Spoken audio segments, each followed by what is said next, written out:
Hello. Good morning. Good afternoon. Good morning, right? Still? So it is here for another Yeah. 28 minutes. Yeah. How is everybody today? See what's happening here. Oh, Huh, I think people are getting used to the 7:30 call, Mark. I think Yeah, so. So they're all taking naps now. Yeah, possibly. yeah, it's getting into our routine slowly, so we'll get. Yeah. How are you doing today, Srini? Yeah, good morning, Mark and Trent. Good. Yeah, doing good. I know like market is little here and there, but glad to see NVIDIA is back on track. Yeah, it's been a while. Can't go down forever. It has to at some point it's got to trigger something to buy. And we'll see Yep. where it goes. It's Friday. We'll see how it ends. Yeah, It's not how it yeah. it's not how it That's starts, it's how it ends. exactly. You're right. But yeah, I'm going to show you some charts that kind of give me an indication of some areas are flattening out a little bit and maybe some opportunities. Not that I'm going to jump in all the way, but or at all, especially right before a weekend for swing trading, I wouldn't. But you always got to look for the turnarounds and the setups. So anyway, we can get going, Trent, and people jump on, they jump on. These guys are here. Okay. I want to be respectful of their time. Sounds good. So I got a lot of stuff to talk about today, guys, and be rude and butt in if you want to say anything. But I'm going to go over a few things, and then I'm going to go over some charts that kind of give me a feel of where I see the market, and I want you guys to let me know what you guys think. So without further ado, let me get going. So I call this today's little spew that I'm having a welcome to the jungle, because it just seems like we're in a jungle right now, and everything changes every day, and it's up and it's down, and it's all around. So um, I'll start with that fine financial wizard, Jim Cramer. And Jim Cramer this week urged investors not to get out of the market completely, despite the ongoing massive sell-off. He added that markets eventually find that they are low, and that stocks always have a way to bounce back. And I remember back right before the great financial crisis, I think it was Bear Stearns. He was yelling at everyone, "Don't worry about Bear Stearns, buy Bear Stearns." I think the next day they went out of business. So be careful who you listen to, and use the charts in your own brain. And I guess CEOs haven't listened to Cramer lately, because CEOs such as J.P. Morgan Chase, Jamie Dimon, Meta's Mark Zuckerberg sold a cumulative of 834 million shares. Um, the CEO of cybersecurity company Palo Alto Networks sold 143.8 million worth of shares. And that was in February. He sold an equal number of shares in March and took home an extra $1.6 million in change, marking nearly $290 million worth of stock sales in 2 months. And that was Palo Alto's CEO. The company's stock has declined 5.8% since he sold. The sales, although scheduled in advance, hit before the market rout this week. The interesting thing, a lot of people will watch who sells, because, even though it has to be prearranged in sellings, and when I worked for big companies, I was on the executive level, and we had to submit when we wanted to sell in advance. But we were also subject to some very high strategy meetings that we went out, 1, 5, and 10 years. So it wasn't like we didn't know what was coming. So I kind of look at these things and say, well, why are these guys selling if everything's good? Uh, so I guess, you know, Elon Musk, Jeff Bezos, Mark Zuckerberg, Larry Page, Bill Gates, Larry Ellison, Michael Dell. We're seeing millions wiped off their portfolio this week.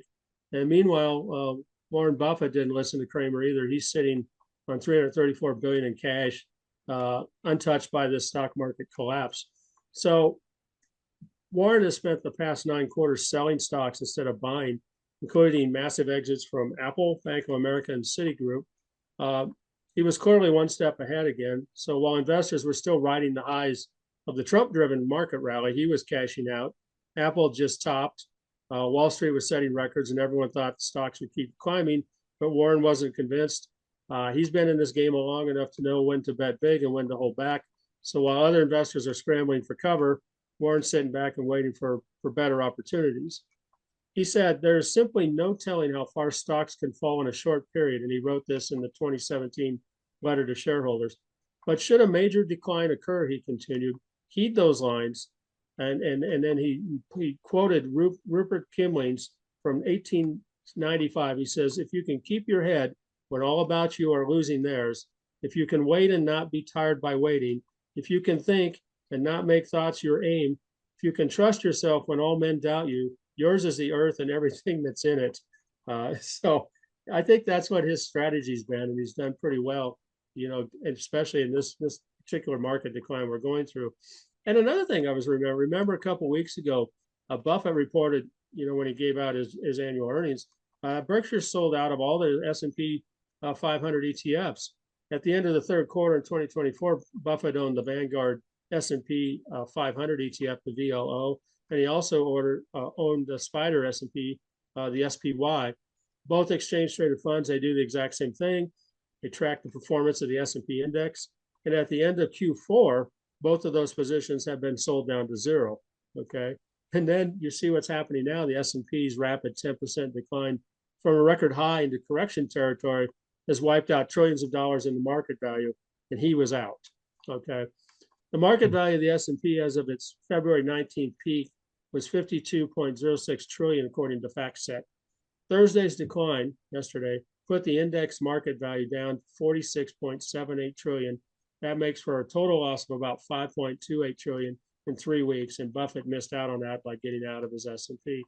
So a lot of people think Warren Buffett is only as a buy and hold investor, and you can see he's not. He is a long-term, save my money, don't lose money kind of guy, and it looks like for some reason he knew this was coming. And we've talked about the Buffett indicator that he follows. We also talked about the Shiller index that he follows a lot also. So we'll see what happens, but so far he's been doing pretty well. He's got $320-some billion. I've always said, you don't need to be fully in the market every day, especially when you're an investor. And I know a lot of financial advisors say, stay in the market and, ride it up and down, but it really depends on where you are in life. I'm towards the upper end of my life, so I don't want to lose any money. I don't have 40 years to gain it back like they tell you can. So I can't go for a 30%, 40% down and then wait 15 years to get back to zero. So I kind of follow what Warren does also. And I also read the charts to help me have a better advantage.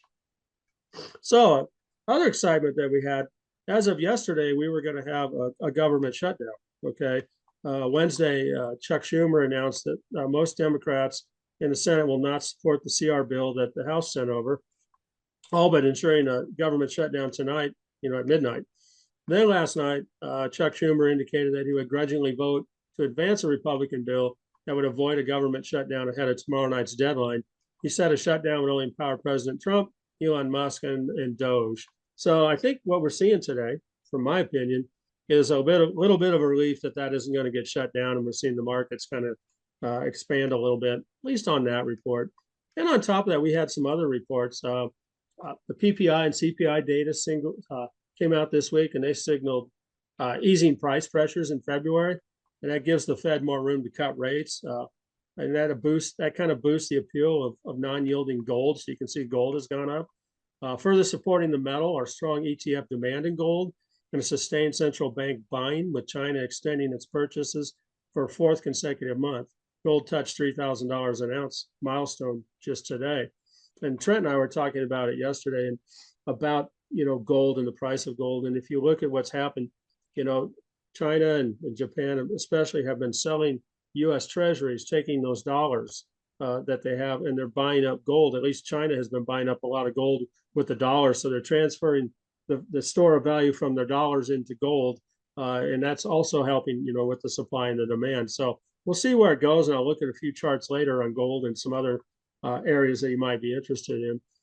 The CPI, okay, the annual inflation rate in the U.S., this is a consumer price index, eased to 2.8% in February from 3% in January, below forecast of 2.9%. The annual core inflation slowed to 3.1%, the lowest since April 2021, from 3.3% and below expectations of 3.2%. The monthly core inflation also fell more than expected to 0.2%, from 0.4 compared to the forecast of 0.3.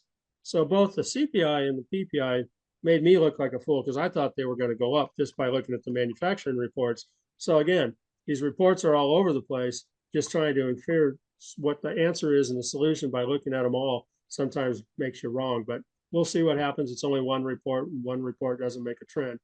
Producer price indexes were unchanged for basically in February from January, following an upward revised 0.6 rise in the previous period. And this was the lowest rate in 7 months for producer prices. And again, I was wrong on that because I was looking at manufacturing reports and they looked like the prices were going up for the cost of manufacturers. Unemployment claims, initial jobless claims in the U.S. fell by 2,000 to 220,000 the first week of March, and that's the lowest in 3 weeks, and below market expectations that it would rise to 225,000 to remain at historically low levels at the turn of the month. Similarly, recurring claims, which are ones that every month fell by 27,000 to 1.87 million. They were expected to go to 1.9 million.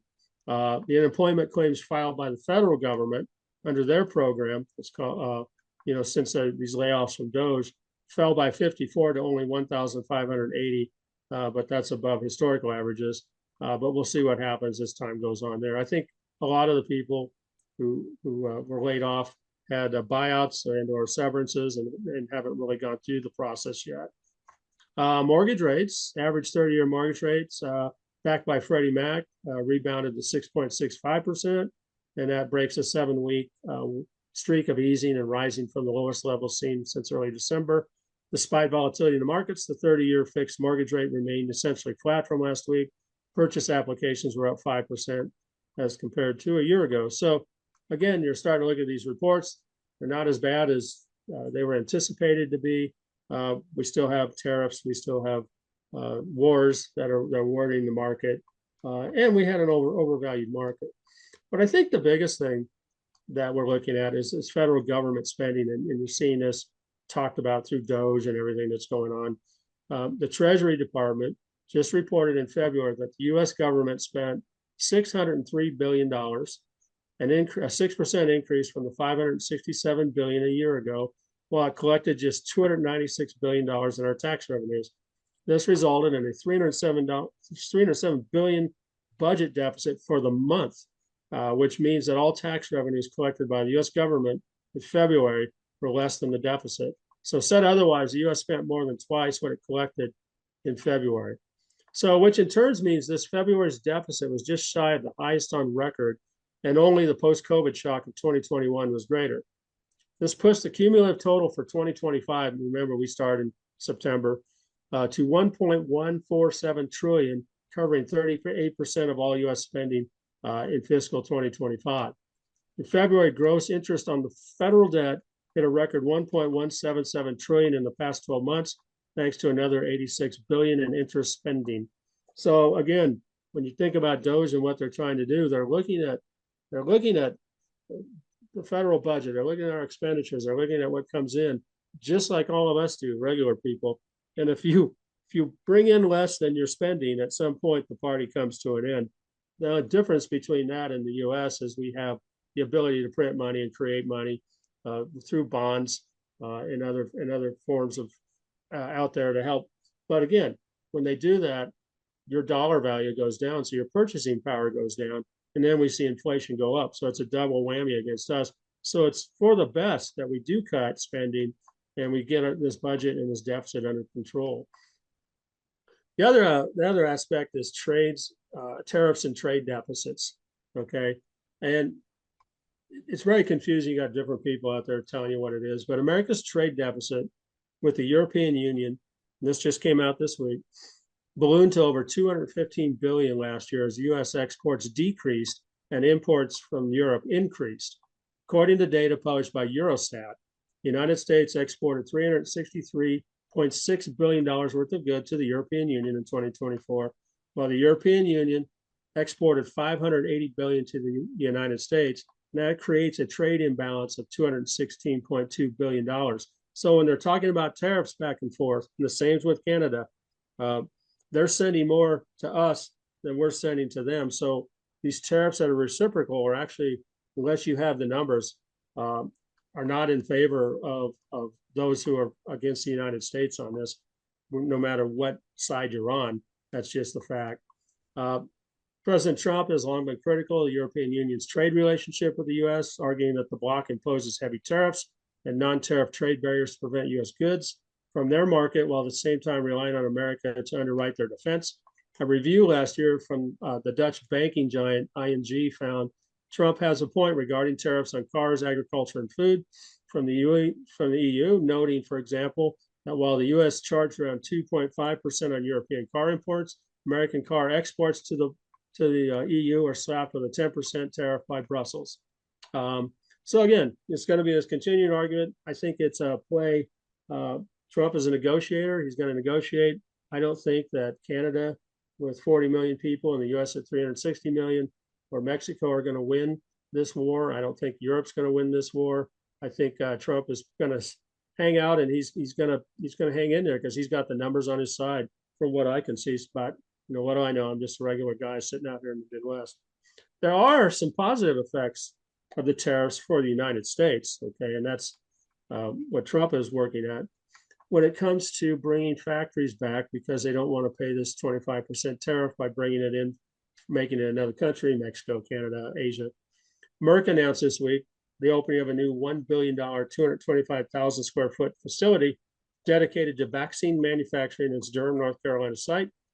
Expanding our state-of-the-art manufacturing facility in Durham marks a significant milestone in our efforts to strengthen our production and manufacturing capabilities in the U.S., the executive vice president said of Merck's manufacturing division. Merck is the latest drug maker to boost its U.S. manufacturing amid President Donald Trump's tariff threats. And he had a bunch of the drug maker CEOs, I think it was last week or the week before, at the White House to talk to them. And it must have worked a little bit. Eli Lilly has since announced plans to invest $27 billion to build 4 new manufacturing plants in the U.S. Pfizer has also said it might move overseas manufacturing to its existing plants in the U.S. And then just Wednesday, General Electric Aerospace will invest nearly $1 billion into American manufacturing, saying that they are aligned with the Trump administration's economic goals. The aerospace giant also stated they will hire 5,000 U.S. workers this year. Again, we already had tech giant Apple publicly committed to investing $500 billion into the American economy over the next 5 years, including the construction of an advanced AI server manufacturing factory outside of Houston. Apple also plans to open an Apple Manufacturing Academy in Detroit and hire an additional 20,000 employees. So a lot of times you don't hear that. All you hear about is the negative sides. But if you're in America, an American citizen, and Donald Trump is representing you, this is what he's trying to do. And you're seeing, and I can name off tens of others, 15, 20 other companies that are planning to bring manufacturing back here or build here. And he's doing that with tax policies that he's trying to get through of, if you build here or build a factory, going back to January of 2020 or January 20th, you'll be able to write that whole thing off in a year. And then if you manufacture here, it's only a 15% tax is what he's trying to do, trying to draw manufacturing and industry back to the United States. We'll see if that's successful. During Trump 1.0, he was pretty successful in doing a lot of that. The only thing that's really out there that really kind of worries me, besides government spending, which is being cut down, we talked about GDP and how this all fits together last week, is consumer spending. Okay, as consumer spending, what we spend is about 65-70% of our U.S. economy. So if we stop spending, okay, that's going to bring the economy down. Okay, so this week it was, kind of a leading edge economic indicator for me were airlines, and 3 of the largest U.S. airlines have cut their revenue or earnings forecast since Monday's market close last Monday, with all citing weakening customer demand. Indications are piling up almost by the hour that consumers, the engine of the U.S. economy, are losing their nerve amid tariff uncertainty and rising recession fears. Delta, Southwest, and American all warned Monday night and Tuesday morning that their first quarter results will disappoint. The second thing that I was looking at, and we talked about credit cards last week, or delinquencies, and this week delinquencies on auto loans came out on car payments.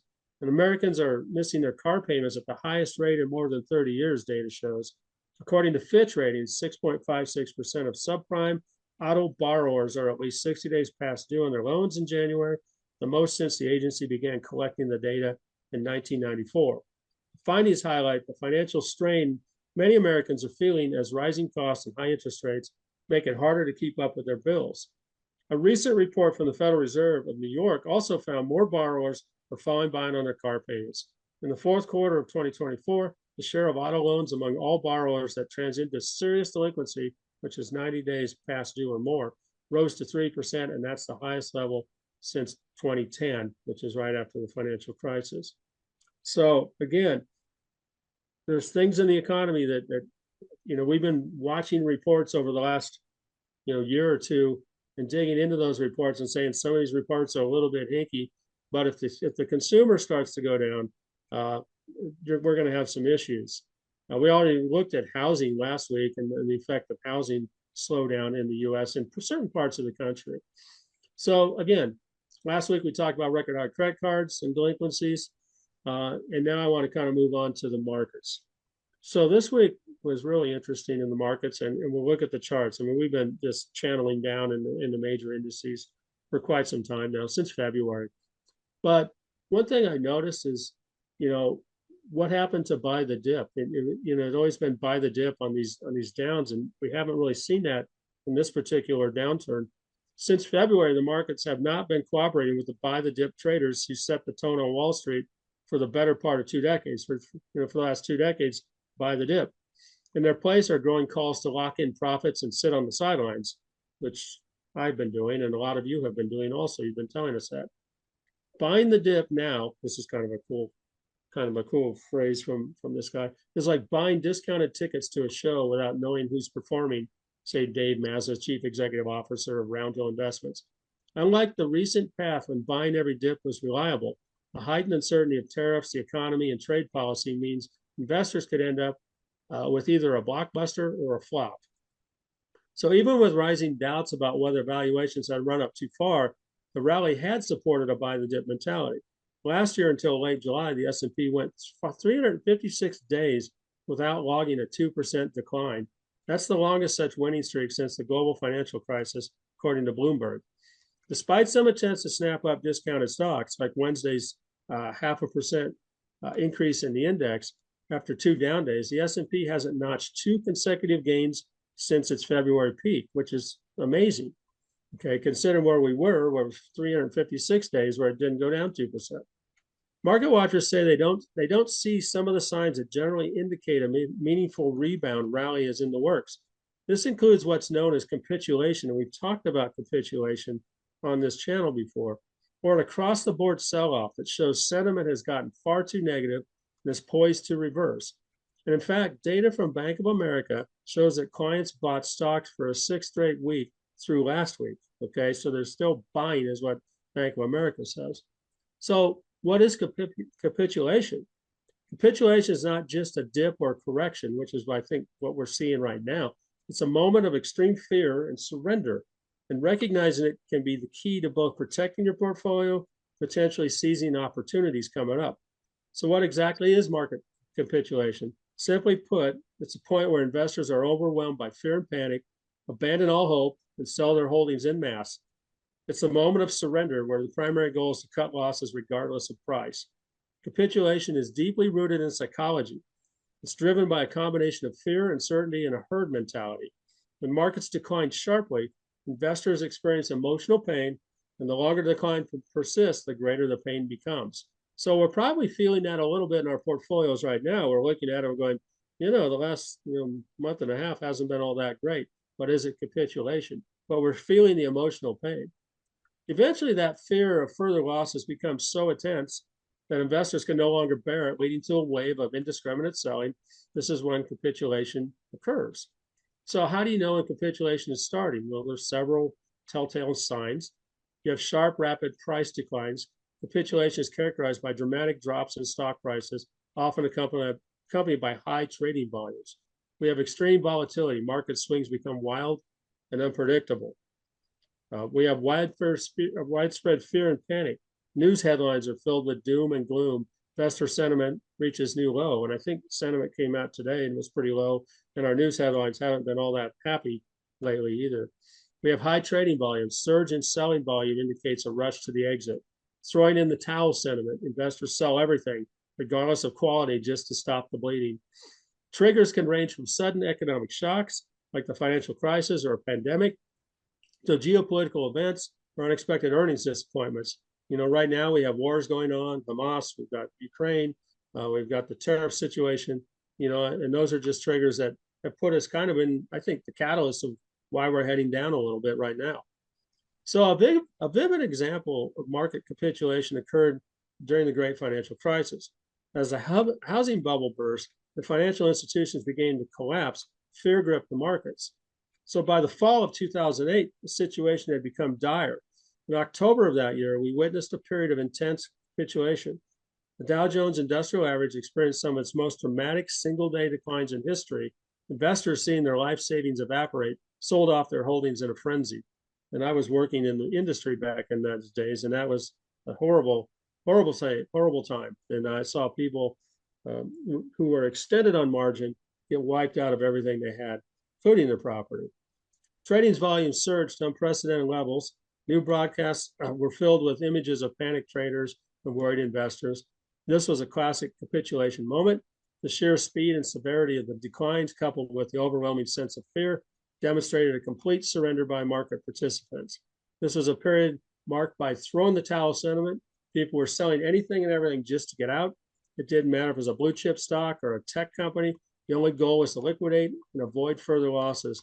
This was a clear historical example of capitulation. So if any of you lived through, in an investment point of view, the great financial crisis, you know what it feels like. So have we seen capitulation in this market? Well, I don't think so. So far, in my opinion, this is more of a good old-fashioned correction. We're down 10% or so. But the trends are continuing down, and the news cycle is running like 150% each day. We're just news after news after news. So I don't think we're out of the woods yet, but I don't think that we're in capitulation right now. I think we're in a correction, and you're seeing a calm decline instead of a fast decline. So for me, there's my 30 minutes of rant. What do you guys think? Any comments? Trent? So let me show you a couple pictures to give you an idea of what we've experienced in the last 16 days. So the decline in the S&P by 10% is one of the top 5 fastest declines we've seen in 50 years. Okay, so that puts us it took 16 days to erase 10.13% on the S&P 500. Back in 2020, February 19th, it took 6 days to erase 33.92%. And then one of the largest ones that we can see here was back in, from peak to trough, October of 2007, it took 33 days to erase 56.78%. A lot of this, in my opinion, has to do with algorithmic trading and the amount and the growth of it. And we are seeing a larger dynamic of buying and selling in markets. We've talked a lot about this on the Market Edge or Morning Edge this week about volatility. And because of artificial intelligence, because of computer and algorithmic trading, we should expect more of these volatile downtrends as well as uptrends. The one other chart I wanted to show you all is this is called S&P 500 dealer gamma exposure. And this is an option thing. And when you go in and place an order, say if you buy options or sell options or do some sort of option kind of doings, there is a thing called where market makers try to neutralize their book in a sense. And this is a chart I've started to follow by Tier 1 Alpha, and it's the gamma exposure line. And presently, if you look at this, You haven't switched the This, chart yet, Trent. oh, you don't see it? No, we see the same one that you had before. Okay, hold on one second. No problem. I thought do I the just- same thing all the time. I thought I had to move the screen, Okay, do you see this? Not yet. Hold on, it's coming. Not yet. There it is. Okay. So this is sort of the flip line. When gamma is positive, you have more of a subdued, less volatile market. And when gamma is negative, you have a more volatile market. And volatility doesn't always have to be on the downside. It can also be on the upside as well. So right now, our gamma exposure is very negative at this point. So that means we should anticipate more volatility in the markets at this point. And this is going out to the big option expiration on March 21st. We should anticipate more volatility. And so that can mean an up day or a down day. And so if we take that into account, we can risk manage around that. When we see this line subside and we go more towards a positive gamma, volatility then becomes more subdued. And typically you see that subdued volatility in upward trending markets. So you don't have these violent moves in a sense. So this is one thing that I think, because of the creation of technology and the dynamics of data center, the whole AI thing that Kerry speaks a lot about, we're starting to see that all translate in a big way, especially with the derivatives market being so prevalent now and so large. We should anticipate more volatility in markets, which honestly, I think changes the dynamic of how you go about investing and risk managing. Mark referenced the whole financial advisor line, just stay in the market, don't miss the best 5 days, or that kind of thing. That was based on pre-internet fundamental based investing. Today we have more of a what I would call more of a creative, destructive environment where markets are now based on the dynamics and market structure without getting super deep into it. And that has also ramped up because of the options market becoming so prevalent now. And so I think this changes a lot of things. So bottom line is anticipate more volatility to the upside, but also to the downside until we get to that capitulation point where we see extreme downside selling and the headlines are all blood in the streets kind of headlines. Then at that point, I think you'll see a subduing of volatility and then a bottoming and moving up. But when is that going to happen? I don't know. But I think between now and next Friday, we definitely will see more volatility in the market. And then after the 21st, I think you'll start to see that volatility subside a bit and possibly create maybe a short-term opportunity for a move higher. So that's my take. Okay. Anyone else? Otherwise, I'm going to roll to a chart here. Unless someone else. Very quiet group today. All right. I've been watching. I'm like, okay, are we starting to see maybe a bottom here now? I mean, this is the S&P, and we've been down 1, 2, 3, 4, 5, 6, 7, 8, 9, 10, 11, 12, 13, 14 days. You can see we're in a channel. We've gone below the 200, which is a bearish indicator. Okay, but what I'm seeing is kind of the last 4 days, including today, kind of moving sideways. And you have support here. This is the intermediate support level. And here's your intermediate resistance level. You can see for a long time, we were following that intermediate resistance level. It's a hard level to get by.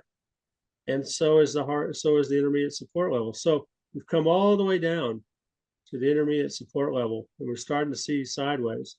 The 9's coming down pretty close, and the 200. Now, something I would do on this yet? Not yet, because we're still within a downward channel. Okay.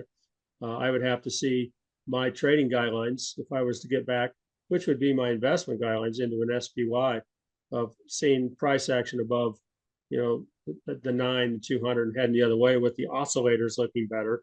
But we're starting to see a little bit of turn in the oscillators, a little bit of upturn on here. So that's encouraging, but nothing I want to really jump in on at this point. If you look at the Qs, I'm seeing kind of the same thing. We were sideways along the intermediate resistance level, had our, what are 13, 14, 16 days. And now for the last 4, we're kind of heading sideways. We're above where the buy areas are right here. Make sure we'll tighten that up a little bit. Okay, this is where people might start nibbling right here. Okay, but again, we're seeing some sideways, but we're still in a downward channel. We're still below the 9. We're still below the 200. Oscillators are starting to flatten and maybe tip up a little bit. Potentially good sign, potentially, a setup at some point, but not yet. Okay, but it's better than what we've been seeing here. And then let's go to the Dow. We can see the Dow took a little longer to get below, but we've been under the 200 now for 4 days on the Dow. We had a little support. The oscillators are down, of course. We're seeing a little bit of a turn on the Bollinger. Here's where people might pick up a little, but again, we're starting to see a little bit of a sideways on the Dow. We'll see what happens. But today's an update. People are happy that the government's not going to shut down per se, and so we'll see. But again, it's how the day ends, not how it begins, and we'll see if these numbers persist. But right now we're up about 512 on the Dow. So if you dig down a little bit, and here's a semiconductor. Okay, this is the semiconductor index, ETF. You see, we had the same thing, and then we started this bounce up. Well, we went right along basically the intermediate support level, and today we're above it. Okay, so we don't have confirmation yet on the MACD. We don't have a positive cross yet, so that would give me more confirmation. So if I were going to swing trade this, I don't have the RSI there. I do have a crossover on stochastic, but this is like what we were looking at 2 days ago in the morning edge on NVIDIA. NVIDIA is pushing this index up. Okay, so again, this may be something we want to look at, put on the list for potential swing trade up once we see a MACD crossover, which we haven't. So let's go see what's causing this, and it's NVIDIA. We talked about this week on morning. Oh, sorry, it's not it. There we go. So 3 days ago, we saw NVIDIA come down the same way, pop up above the 9, but we don't have a crossover yet. We don't have confirmation yet. Although we're getting close on the MACD, we're finding a little bit of resistance, although we're trading right now over the 20, that'd be a resistance. Your next level is the 200. So we're still under the 200, downtrending 50, but we're seeing better results on the oscillators, the stochastic and the RSI. So again, would I trade in this now? It doesn't meet my requirements, but these are what we're looking for. We're looking for these hockey sticks, and we're starting to see them, even though they're under the 200. And I put out an under the 200 list every Sunday. And because there's so many stocks trading under the 200, if you want to swing trade, that's what we're looking for. So there's NVIDIA. Let's look at some of the other Mag 7s since we're here. Here's Meta. Meta's not quite there yet. Meta's still, on a downtrend within the channels. Seeing a little bit of closure on the oscillators, nothing yet to tell me to turn around, but we've got this line of resistance that's been pretty tough for Meta to get by. So again, there's nothing I would do with Meta except to watch it. Microsoft. This one's interesting for me. Again, this one came down. It's been down, since January. And now we're starting to see right along support, intermediate support. It's 1, 2, 3, 4, 5 days along support, and it's come up and it's hit resistance right on the 9. So I'm going to wait and see if this can actually get a candle above the 9 and start seeing some oscillator action. And this could be a potential swing trade. It's under the 200, okay, but it has some room to go. And again, you're seeing it trade between resistance and support. So again, are we bottoming out? Potentially. We're still within a downward trend, okay, in the trend, but it's looking better than it has for the last 16 days for Microsoft. So again, am I going to buy it right now? Heck no. Apple has been resistance until lately, and then it's come down under the 200, and this is our fourth day, and Apple just keeps riding it down. This was one of the last ones to go below the 200, so it might have some more room to go, and the oscillators are showing that. A little bit of hope down here at the 204.80 level, but again, it's just following the Bollinger Band down, so Apple doesn't interest me at all. Tesla's come down, and look what Tesla's done, kind of sideways again, right along, but we got to get past resistance, and we got to get past the 9, and then you've got a tough line of the 200 to get past. You can see we bounced off the 200 when it was support, and once we got under, we tried to break back over when it became resistance. Really tough line.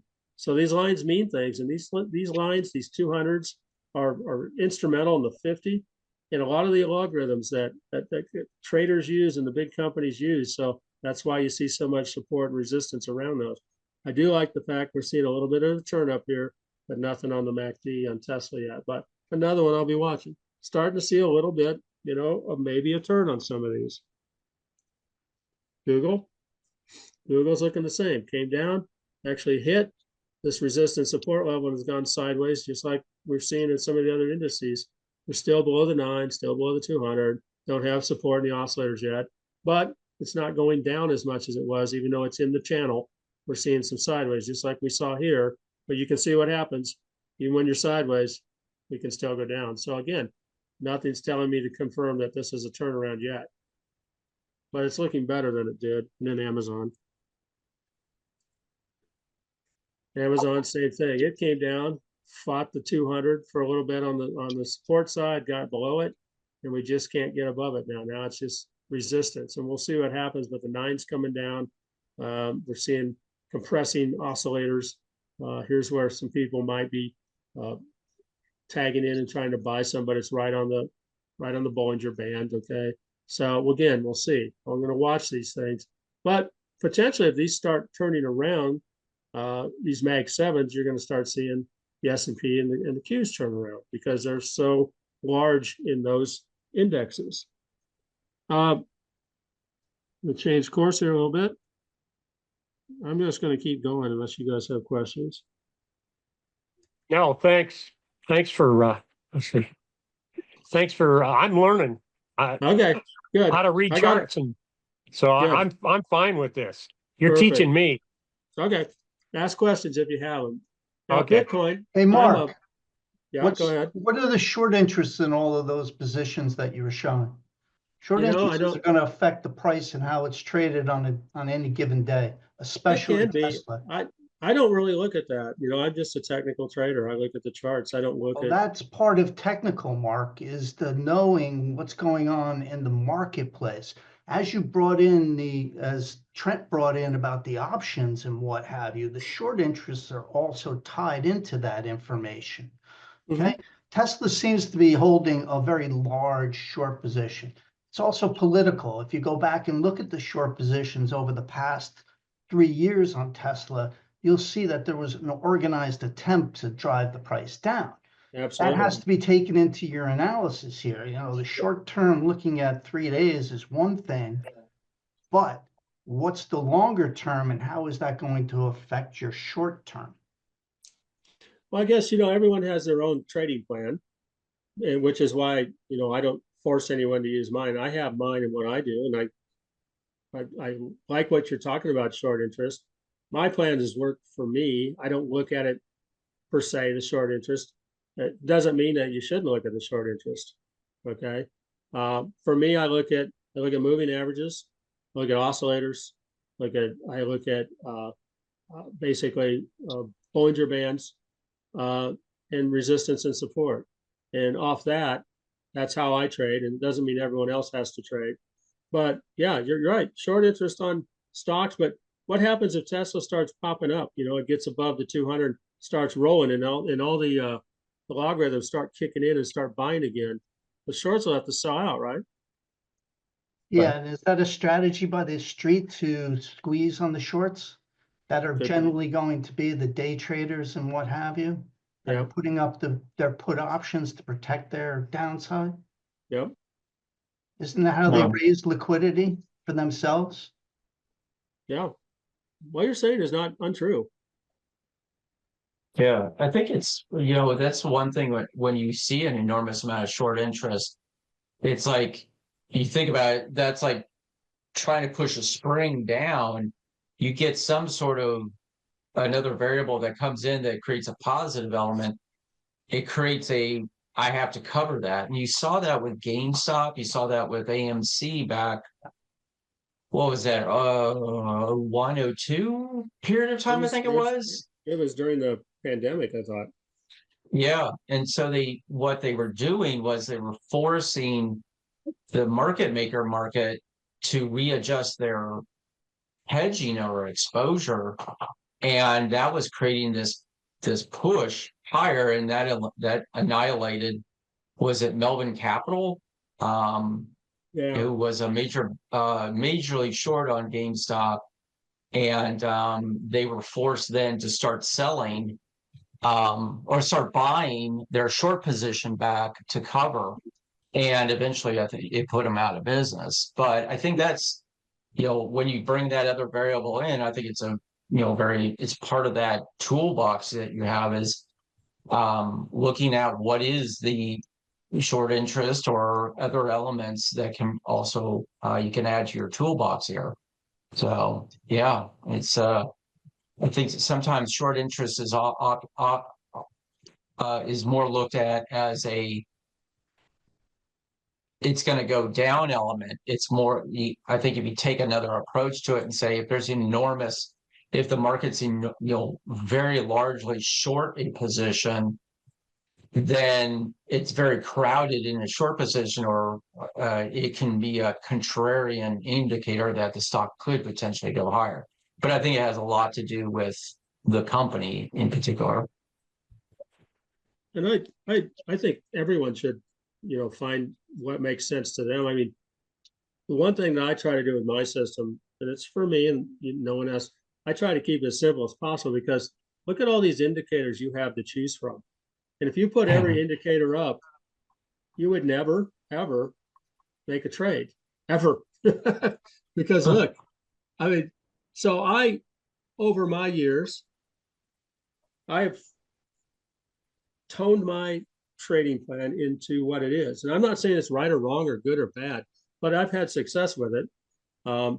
And I've always encouraged people, to go, and if there's something else that really interests you of any of those indicators up there, it could be, well, I mean, let's just go look. Let's just go look. It could be someone says, I like money flow. Okay, there's money flow that are put down there. I like rate of change. There it puts rate of change, and standard error, standard deviation. There are so many things. RSI, weighted moving averages. So, I mean, there's a lot of things. I hope I didn't just put all those in there. Oh, crap. I might have done that. Oh, well. Let me go back. It's a lot of ways you can cut the cake. Oh my God. Yeah. I mean, so then you get to the point you're like, oh my God, I got so much crap. I can't worry about it. But for me, yeah, I don't know what is the short on Tesla? What's the short percentage? Anyone know? Short interest I have was as of 2/28, and it was about 4% of the outstanding. But if you go back and look at Tesla around that time and what's happened since then, his Right here. positions have changed. Yeah. So I don't have up-to-date current data on that. That's about right. It's a day away from when it dropped under the 200, and then it kind of fell. But you got to take into account too, the rest of the market fell too, and then you got to take into account people are burning Teslas and shooting at Tesla dealerships and both throwing cocktails and stuff. So, I mean, there's a bunch of stuff going on with Tesla right now. Yeah, But- and that goes into it, and the Yeah. short interest in it is also an indicator of those things. Yeah. So it's a So- coordinated effort, which we've seen before on Tesla. So how do you use it in your plan and how you trade? Is it a big thing for you to look at short interest? Well, it depends on what I'm trading. Okay. You know, over the past weeks, I have not really touched any individuals. I'm playing the indexes. Right. SPY, I'm shorting Bitcoin, VIX, that kind of thing. Okay. Mhm. But I disagree with your analysis in the short term. This market, this is a bull trap. Wait till next week. I didn't say it's going up. Oh, you I imply. didn't. No, I just Right. said I just said it's flattening Yeah. a little bit. Next week will be quite telling. Right. There's And a I also lot of said, key things that will come out next week. The most important, I think, is going to be Powell and what he says. And based upon his past comments over the past few months, I have a feeling he's going to try to submarine the market. Really? Yes. Well, listen to him. Once Trump was elected, what did he come out and say? He said, basically, I don't give a damn about that asshole. What did he do? He went and dropped rates when they shouldn't have been dropped because inflation is still an important factor in the macro. Whenever you take anything and looking at any security that you're going to invest in, you have to look at the three legs. One is the financials of the company, the other is the technicals, and the third is the macro environment that you're entering into. Without having those three things taken into your analysis, you cannot draw a sound conclusion. you said the word investment, and I'm talking trading, where I could be out of this in a day or two. So the Also financials, trading. unless It there's doesn't a matter. You're putting capital at risk. You need to address all of your risks. well, I mean, that's why we have different trading methods. I mean, mine, I'm at 85% success on my trades, and so I'm happy with that. And then I have an investment account that I use all those on my investment account, like you said. But on trades, I will use macro and I'll use technical more than I will use fundamentals, other than when they have a distribution or an earnings announcement, because I know those are coming up and I usually get out before those on a trade, on a trade, not on an investment. So I'm not disagreeing, but I just have a different system than you do. When you say, I want to make it clear, I'm not saying the SPY is going up at any means. I'm just saying I'm seeing a pause here. Okay. I still said it's going in a downward trend. Okay. In the channel. And I still said the oscillators don't look good. But Okay. but the macroeconomics is more important to that. Yeah, potentially, but I What's wouldn't buy this right now. Hold on. Let me jump in here real quick. I think if you think of things more in of a, say, a 14 or 15-day period of time, there are those macro elements that are taken into account. If you're thinking more of a 24-hour period of time, there's a lot of, I think you can not eliminate, but you can, discount some of these things, because what you're looking for is just money flow in and out on a 24-hour basis. And I think if on a swing trading basis, you've got a lot of, you're not as much taking in geopolitical or money movement out of Japan or Ukraine war. You're just looking for volatility in that position to make a move and cross this, and this.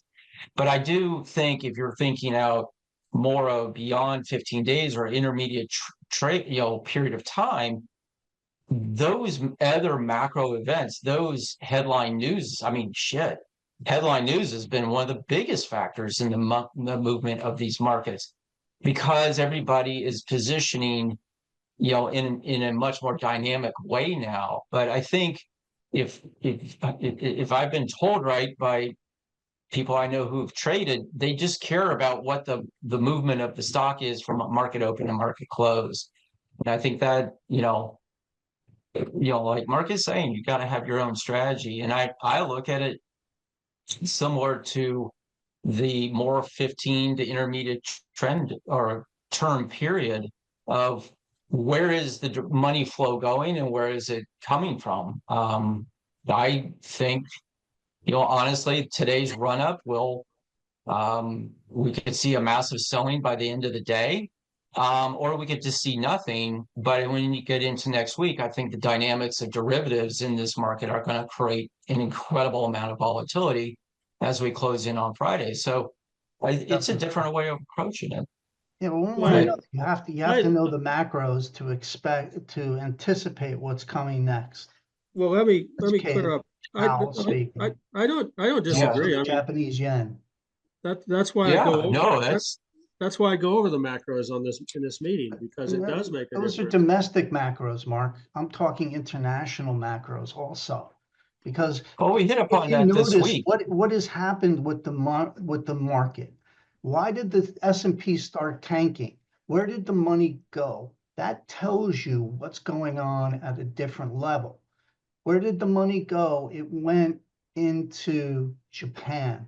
It Went to went Europe. into the euro. If you overlay those two currencies with the S&P, you'll see the inverse relationship. So what happens is that the economy is being affected by Trump coming in and shaking the tree. Every time he shakes, investors get nervous, and this is what happens. Then again, you have to overlay, are we in an oversold position in a lot of stocks? And the answer to that is unequivocally yes. Well, and I guess the other question we have to ask is, were we in a overvalued situation with the mags and everything that we're seeing, that finally the trigger was the tariffs that brought, and DeepSeek, that brought a value of some of these high flyers down. Yep. And that's your macro. Yeah, and I don't disagree. I mean, let me be clear. If you watch my Discord every morning, if you're on the morning edge, I have been saying I've been risk off. So I find good charts. I find charts for people.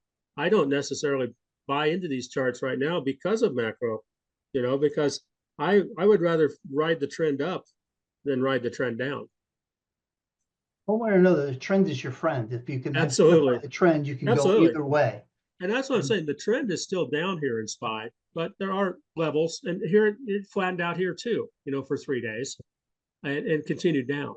So I'm just saying that my oscillators are showing that it's not as bad as it was right now. Would I go buy this right now? Heck no.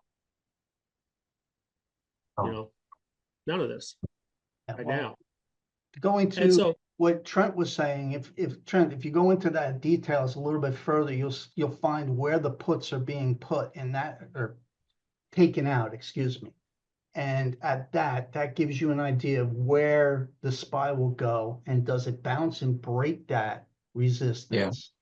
Yeah. And if it does, that's when all hell breaks loose. And right now it's on the S&P, it's 5,400. If that breaks, watch out. Oh yeah, Could drop another 20% in a flash.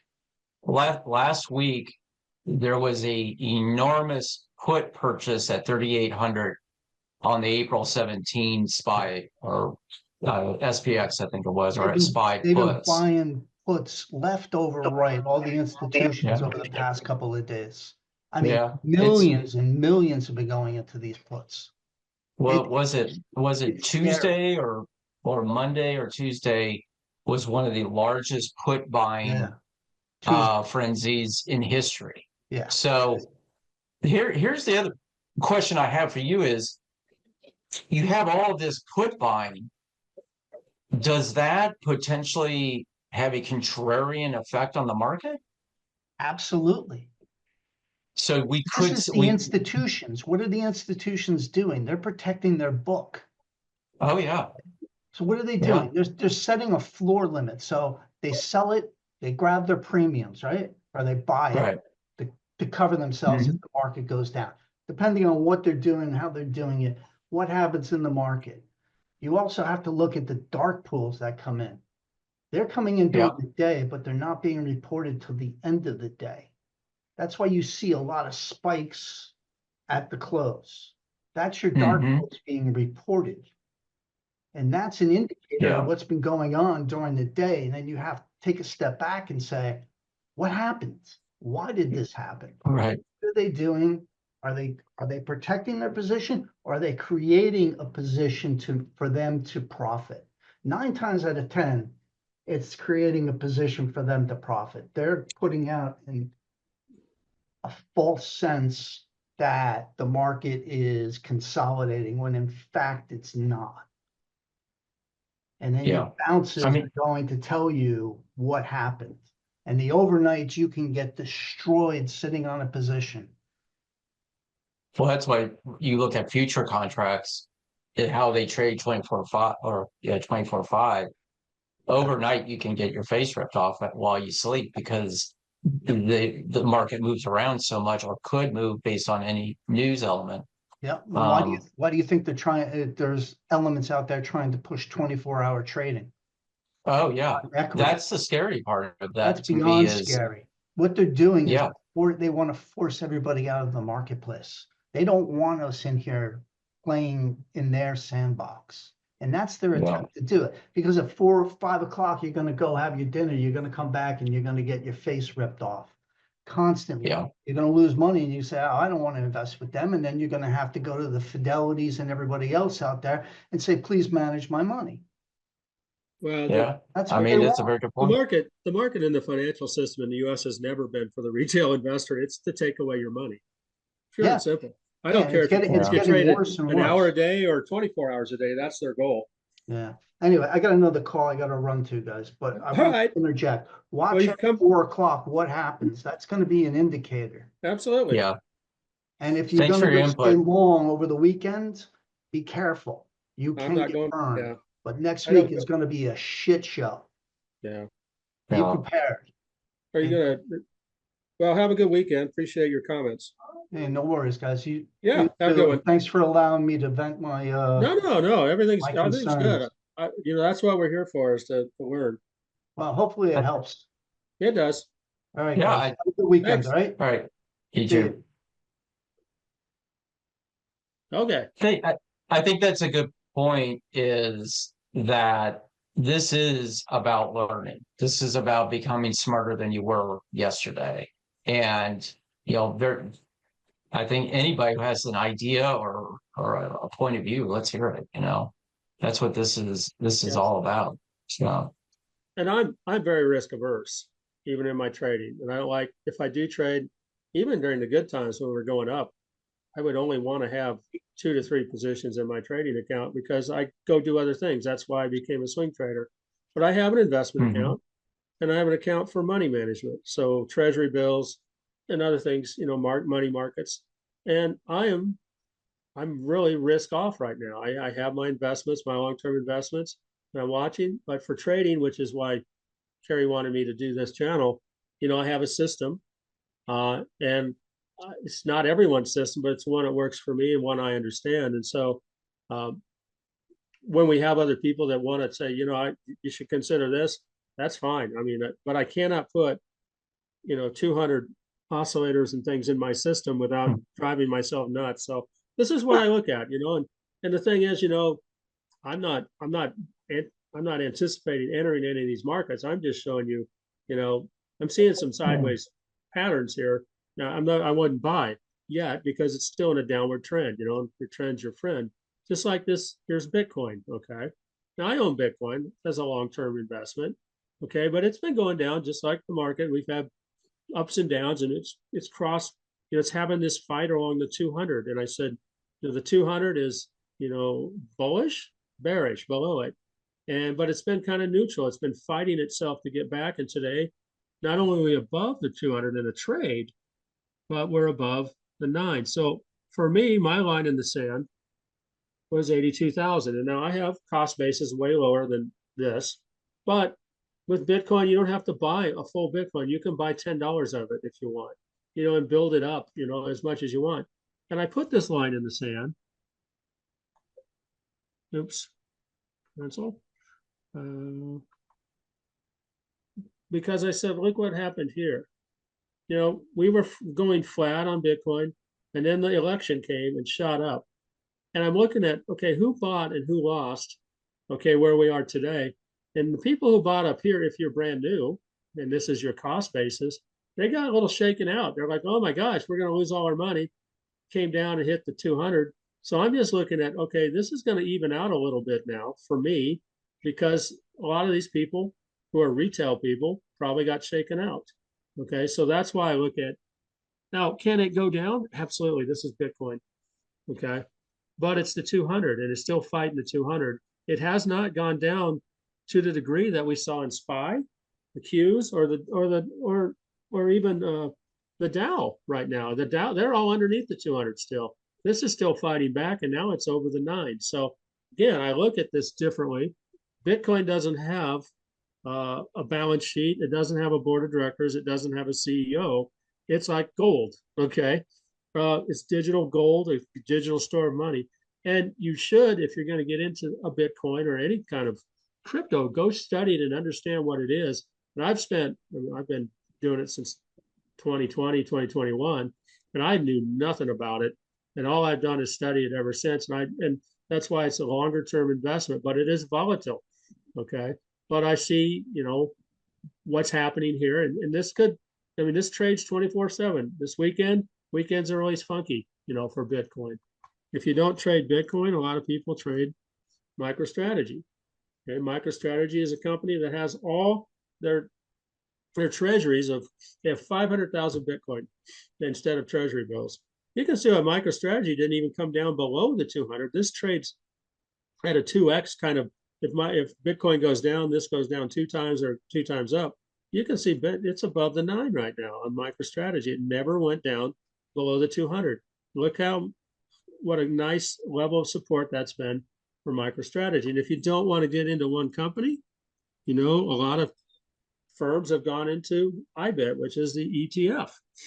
And again, you can see how volatile it is, but it came down and did not get past the 200 either. Now we've got the 200 right where the lower Bollinger Band is, and we're seeing a little bit of a rise, a lot of resistance at the 9. You can see the 9 was support before.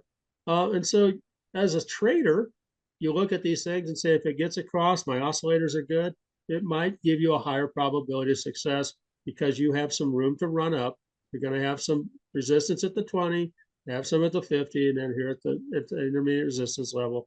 And so I'm not saying go and buy in on this, but this is how I read charts and how I look at markets to help me determine if I'm going to trade or not. Now, everyone's gone to gold, and gold's the new thing now. So here's gold. This is GLD. This is the paper gold. You're not actually buying gold. You can see it's been running along its intermediate resistance level, and now it's popped up to the upper Bollinger Band 2 days in a row, which is good. I like to see this line get moved. I'll see. This I don't like trading on the upper Bollinger Band because your risk reward. This is your risk, and where's your reward? I don't know on gold, and I don't have the oscillators where I want them either on gold. So although the price has gone up, it's not something that I would risk my money on. Now, you can go into the gold and see, okay, let's go look at some companies within gold. This is Agnico Eagle Mines, okay, and this is a momentum move. There is no resistance on the top side.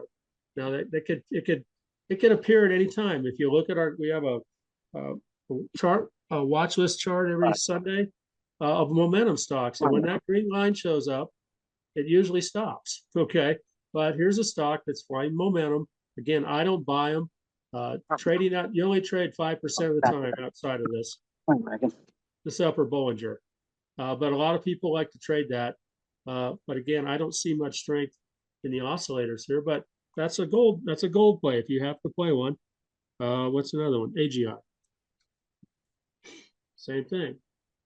This is Alamos Gold Class A. Okay, I know nothing about these companies. I just look at the technical indicators. Again, a momentum play. So again, these usually don't trade outside more than 4 times in a row. So you've got 1, 2, 3. So I would expect, this is going to pull inside this Bollinger Band that is not going up at a main pace. But again, gold is gold. It's very speculative. WPM, another gold play. Wheaton Precious Metals. Don't know anything about it. Okay. But if you're a momentum trader, these are what you look for. I'm not a momentum trader, but I offer them up because we have a lot of momentum traders in the group. And then you look at XME. This is an ETF. Now, this is one potentially for a swing trade. You're going to have a full candle close above the 9. It's below the 200 still. Okay. But I don't have right now a crossover on the MACD to give me confirmation. And you're seeing that we're hitting right here at the 20 level of resistance. So this could pop back down. Again, gold's like oil, gold's like Bitcoin. It's a commodity. It can go anywhere. You try to use the charts to help you out, but just be careful on gold, metals, Bitcoin, silver. Silver's hot now. You can see silver for my charts and the way I look at it has popped right up to the intermediate resistance level. I always get out when it hits that line. I always get out when it hits that line. So a lot of people don't, but that's their, that's their play, what they want to do. Right above it, you can see their sell orders. So some people are saying, well, if it pops up there, I'm going to sell out right here.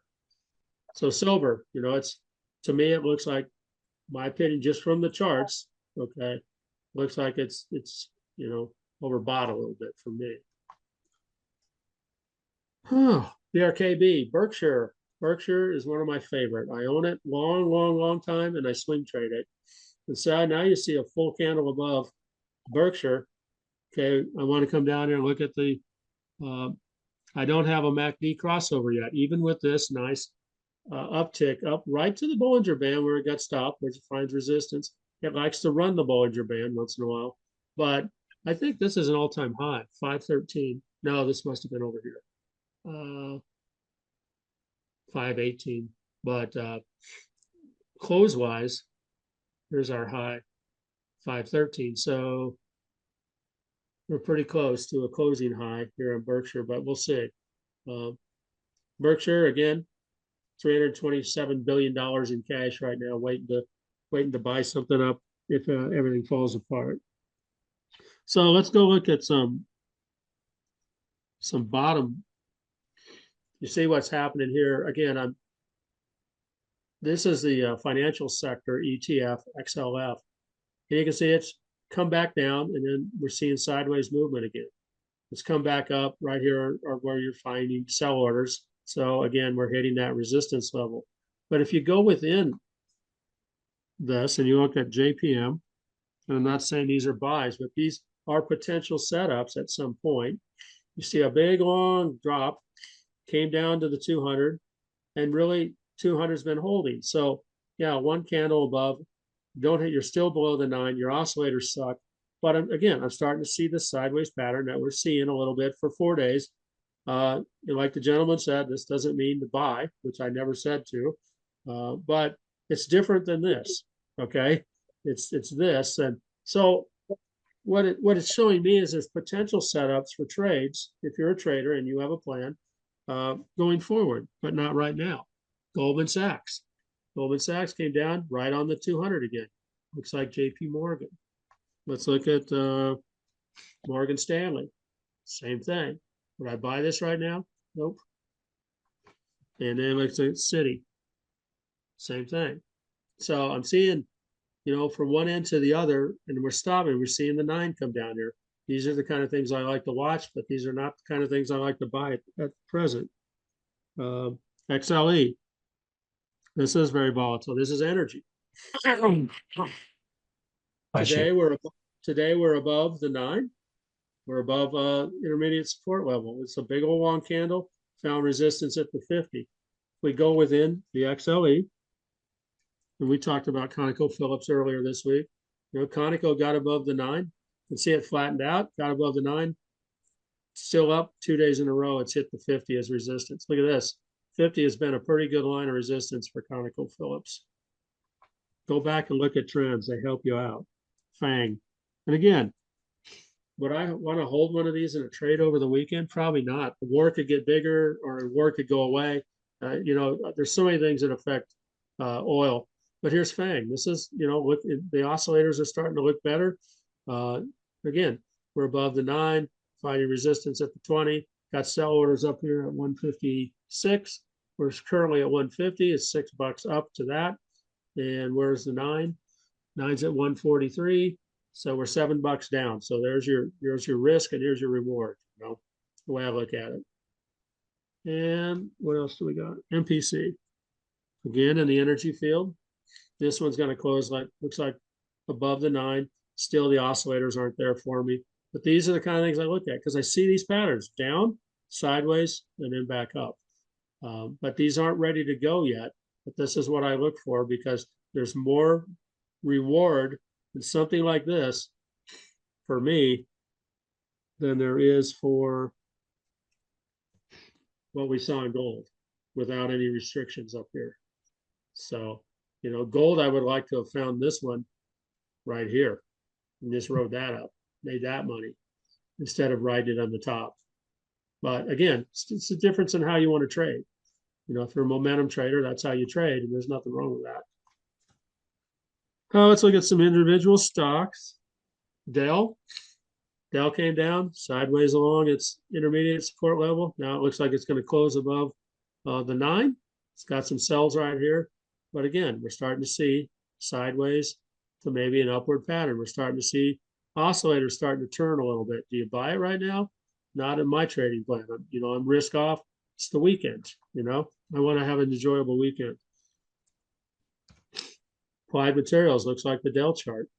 Okay, down comes the support, sideways, starting at the 9 comes down, catches up. So these are the ones I'm going to be watching. You got some room to run, but the oscillators aren't telling me to do anything yet. Plus, it's the weekend. CDNS, same kind of thing. I go through thousands of these every weekend to look and see what's setting up.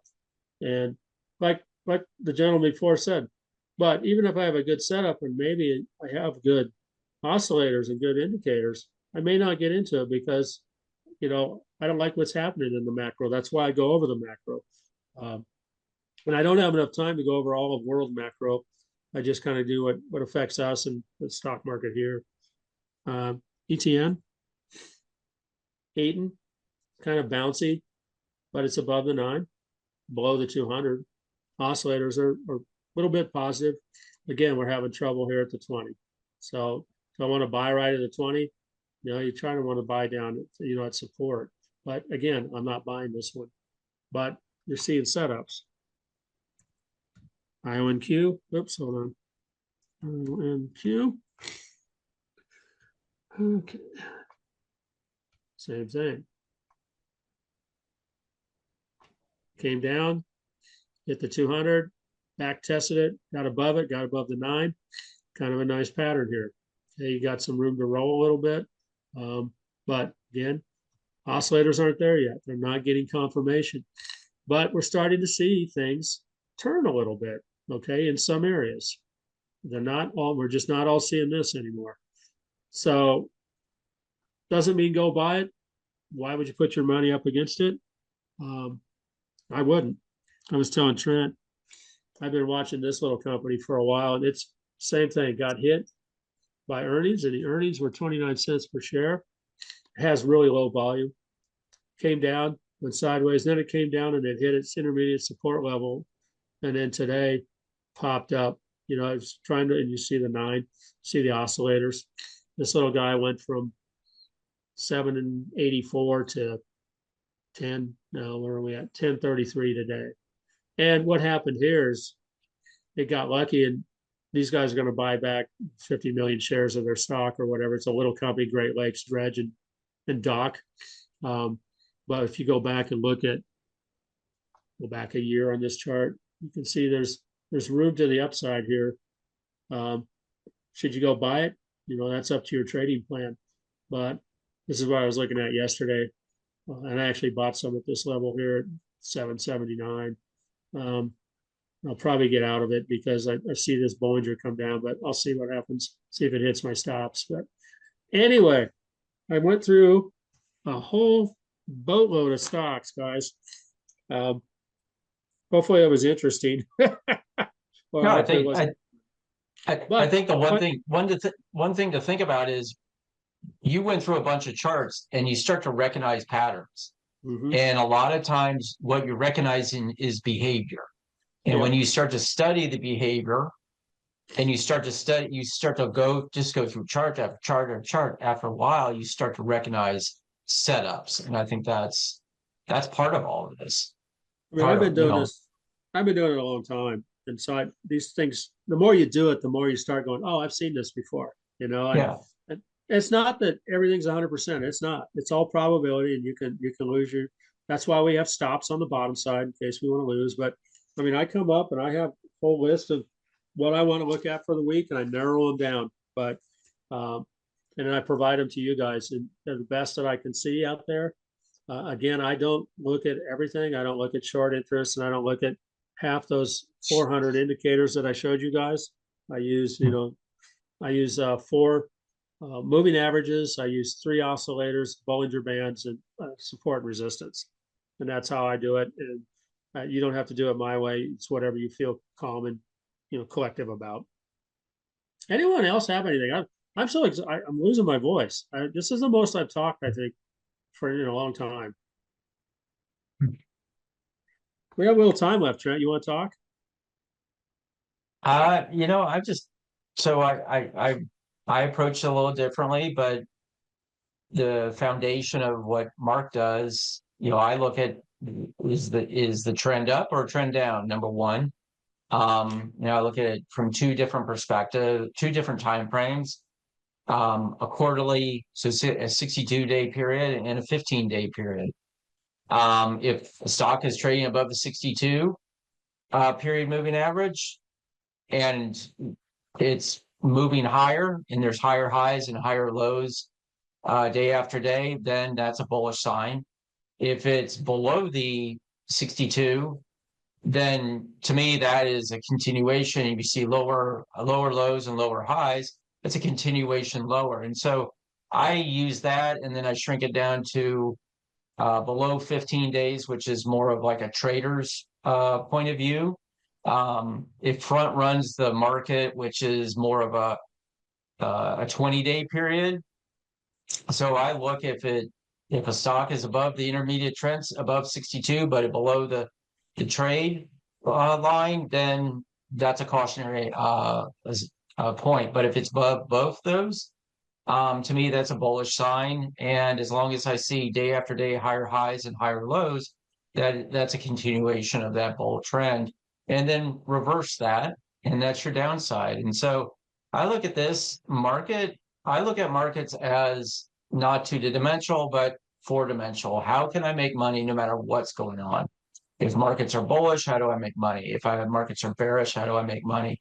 If markets are neutral, how do I make money? And then, and then the in between. And so, but, after staring at charts and staring at waves and losing money and winning and losing, after 26 years, you start to form your own opinion of how things work.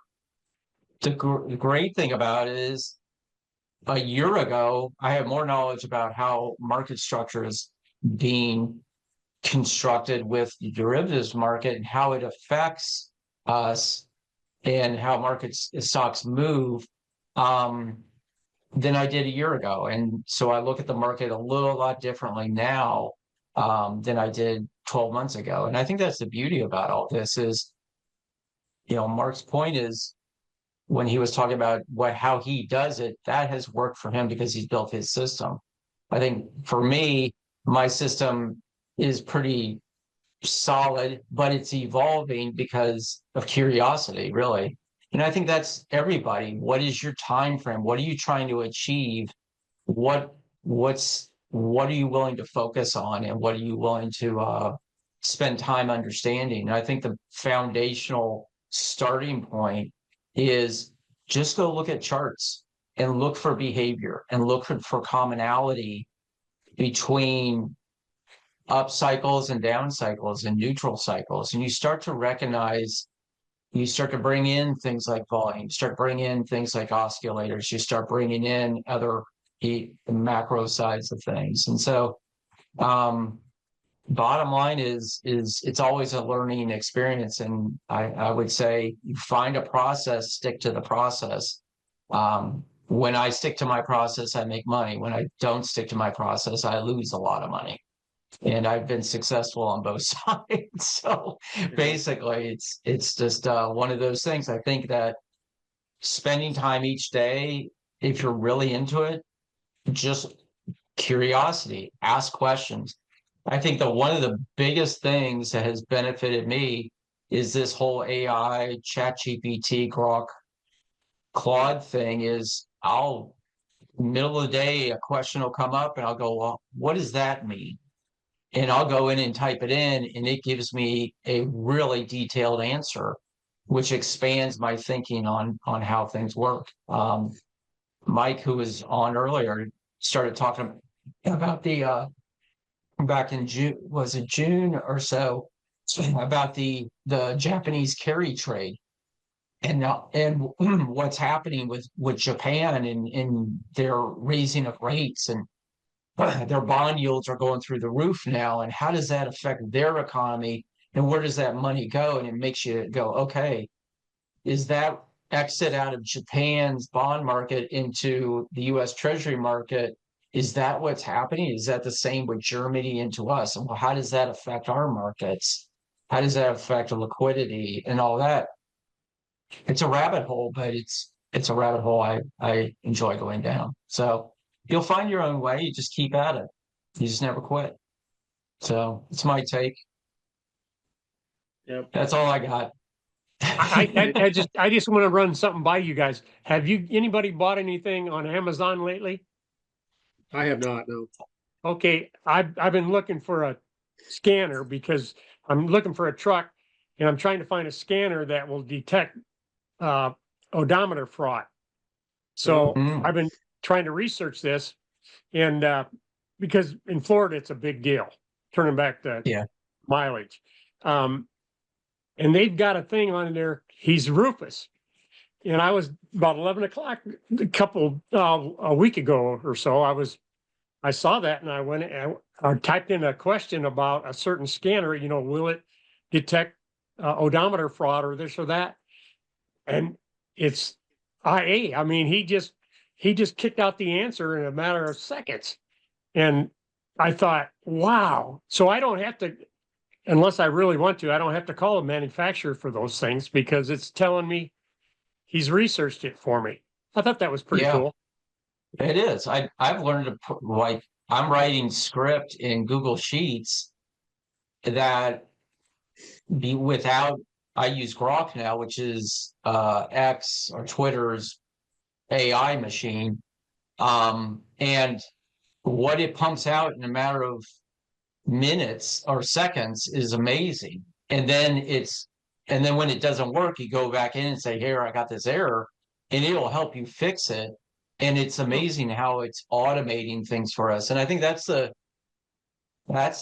beauty about markets. It's also that technology is also affecting how markets are being played right now, because you got to believe these guys are bringing in these large language models into trading markets and the dynamic, and it's creating such a massive change in how markets are performing. And my earlier point about the volatility will, at these levels will continue, is because of artificial intelligence, because I can dream something up in my office and implement it, and who knows where I can take it. So there's good and cautionary when it all comes to it. All righty, we'll wrap it up there. Well, anyone else? Thanks a lot, guys. Yeah. Thank you. Thanks. Have a good Thanks weekend. for joining us. You too. Well, I'll probably see you later on today. Yeah, we're gonna have the 3 o'clock. Kerry is back. He's tweaked his tell sheet, so he'll probably explain that as well there, plus any conclusions, thoughts he's come up with while being on vacation. So join us at 3 Central. I sent out an email this morning. You'll get a reminder email at 2 Central Time. But in the meantime, have great lunch, and if not, we don't see you, have a great weekend. But we'll be And, back Monday. We'll be back Monday morning, 7:30 Yep, for morning sounds edge, good. Dan, Central Time. We'll see All you right. guys. good See y'all meetings. later. See you, Bye-bye. guys. Take care. Bye.